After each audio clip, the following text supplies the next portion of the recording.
गोपी को माँ ने सब्जियां लाने बाजार भेजा था।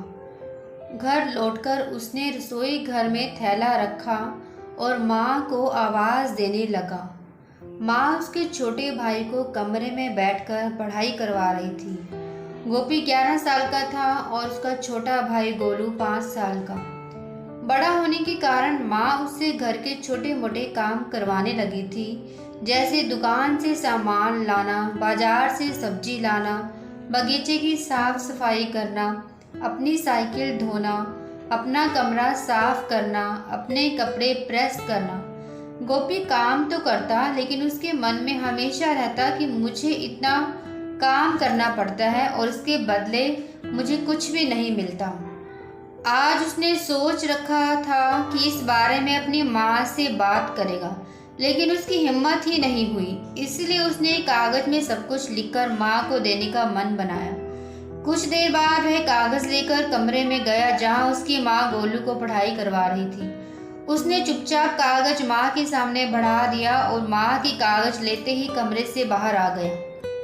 माँ कागज पढ़ने लगी। उसमें लिखा था, माँ, मैंने इस सप्ताह जो भी काम किया उसका हिसाब इस कागज में लिख रहा हूँ। बाजार से सब्जी लाने के 20 रुपये, बगीचे की सफाई के 20 रुपये, कपड़े प्रेस करने के 10 रुपये, साइकिल धोने के 10 रुपये, अलमारी सेट करने के 10 रुपये, कुल हिसाब 60 रुपये। माँ, मुझे इन कामों के जो भी पैसे बने हैं वो पॉकेट मनी के रूप में चाहिए। आखिर कोई भी काम मुफ्त में नहीं किया जाता। आपका बेटा गोपी। माँ बेटे का मैसेज पढ़कर मुस्कुराई, फिर एक कागज पर कुछ लिखने लगी। कुछ देर बाद वो आंगन में गई जहाँ पर गोपी झूले पे बैठा था। माँ ने कागज उसके आगे बढ़ा दिया। गोपी ने कागज लिया और पढ़ने लगा। कागज में लिखा था, बेटा, तुमने अपना हिसाब दिया, अब मेरी बारी है। ये मेरा हिसाब। 9 महीने मैंने तुम्हें अपनी कोख में रखा, उसकी कीमत कुछ नहीं। तुम भूखे होते थे तब तुम्हें अपना दूध पिलाने की कीमत कुछ नहीं। तुम छोटे थे तब तुम्हारा ख्याल रखने की कीमत कुछ नहीं।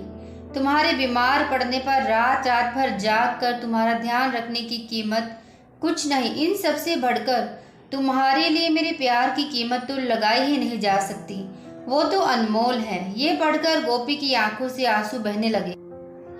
वो भागकर अपनी माँ के पास गया और उनसे लिपटकर बोला, सॉरी मम्मी, मैंने कभी सोचा ही नहीं कि आपने मेरे लिए क्या क्या किया है, कितनी तकलीफ़ें सही हैं, मुझे माफ़ कर दो। अगर आपको मेरी ये कहानी पसंद आई हो तो प्लीज़ मेरे चैनल को सब्सक्राइब करें और कमेंट में बताएं कैसी लगी ये कहानी।